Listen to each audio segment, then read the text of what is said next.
Both guys have some sort of straight ankle lock. That's more of an Aoki lock right there from Maira.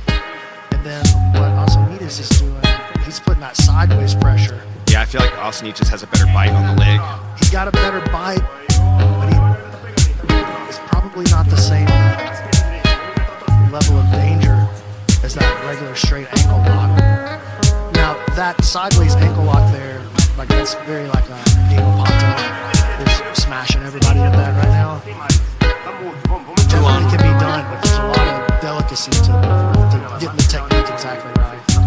Delicacy to a violent combat. I know, that's the best part about it. The gentle art, as they call it. I like what Maira's doing right here, working that 2-on-1. Look to see him work a little elbow pass, maybe try to get to the back. We talk about this new round format, Michael. Are you expecting the leg game to unfold the way it is, or grapplers going to be more consumed with trying to get top position and sort of assert that dominance? I think we can still see the leg entanglement game, but just not as much of a feeling out process. You really got to get in there and you got to get to your attacks. Not as much time to set up your leg entanglements, and a leg entanglement can really burn a lot of time off the clock. So these guys have to train their attacks. You got to really bite on those subs. You can set them up, but you're not going to have as much time to go through the intricacies. Leg entanglements are the most technical aspect in jiu-jitsu. So you can't take away the technical aspect, but you got to speed things up to get to your attacks. You have to have a plan A. You have to have a plan A with your leg entanglements. You can't get into that position and kind of give yourself a lot of options. You have to have a plan A when you get to it, and then you can make your adjustments from there. Just past the halfway point of this opening round. Again, not a great angle here from Maira, but he is putting a little bit of pressure on him. It looks like Assonitis is trying to get a grab on the trap of Maira. Maybe try to pull him into it, try to get to the back a little bit. He just can't quite find the angle that he needs to apply that real straight ankle lock pressure. He put a lot behind that first reveal hook. Nothing came from it. Now he's going to try to sneak underneath the back. Assonitis has a hold of that leg as well of Maira. Keep working here, guys. See, now this is where it gets tricky, is how do you score this? Well, this is with 90 seconds closing out this first round, someone's got to jump out front, do something big, get a good attack, get a good pass. As you're seeing Maira here, into side control. Oh, back to the closed guard. But, you know, in a close round like this, one little moment like that could be enough to give him a nod in the judge's eyes. And even though it was just a flash of a guard pass, everything else has been basically even so far. Both guys attacking subs, but nothing too serious. Both guys attacking, they're passing, nothing too serious. One little flash of your knee on belly. Inside the final minute of round number one.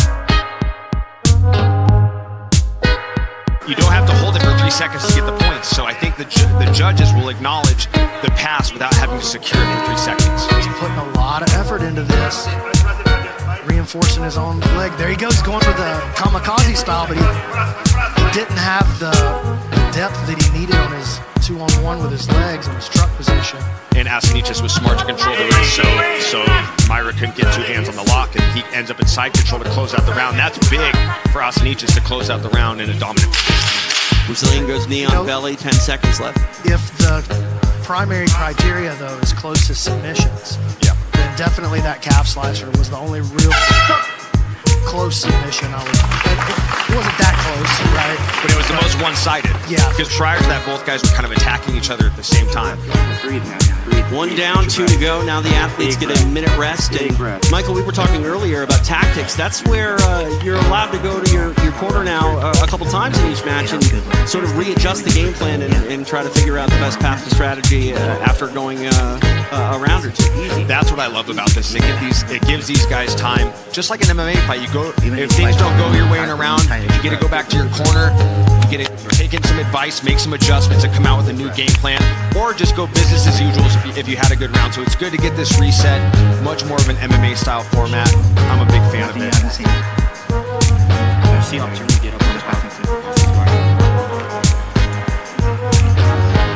He's it all, bro. The cartwheel, nothing. That's all he had on leg locks, dude. He's not gonna get it. Literally. Play your game. Keep going.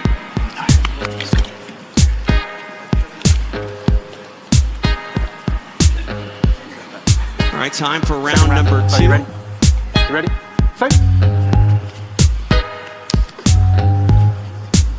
See what adjustments are made. Both men in Guys gotta come forward. simultaneously fashion take a seat, but now the Brazilian stands over Maira. Maira just inverts and tangles the legs so effortlessly.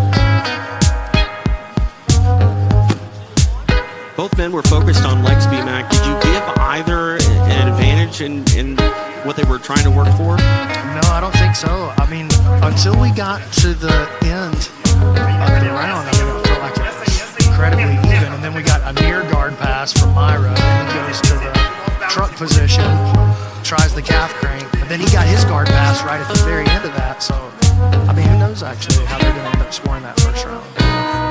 It's a good thing we brought in some of the best judges in the sport of jiu-jitsu to handle this, because I don't want to be a judge tonight. I'd rather sit in the booth with you guys and call the action. Got the best seat in the house. Absolutely. 1 minute down here in round number 2. Assonitis put everything into the 50-50 here, but Maira tried to clear the 50-50, roll through, and he's going to try to use that to take the back. That's why Assonitis, as long as he's holding on to that ankle lock, even though it's not necessarily the ideal breaking angle, it does stop Maira from making his final movements that he needs to make Absolutely. to get the back clean. Maira pushing down on the legs there of Assonitis. Trying to get his knee out of the danger zone here. And Maira got a good, he likes the Barambolos, he likes the crab rides. Toe hold, looking for a toe hold. Pretty deep, too. That's pretty nice. nasty. Grimacing, he's going. Versus the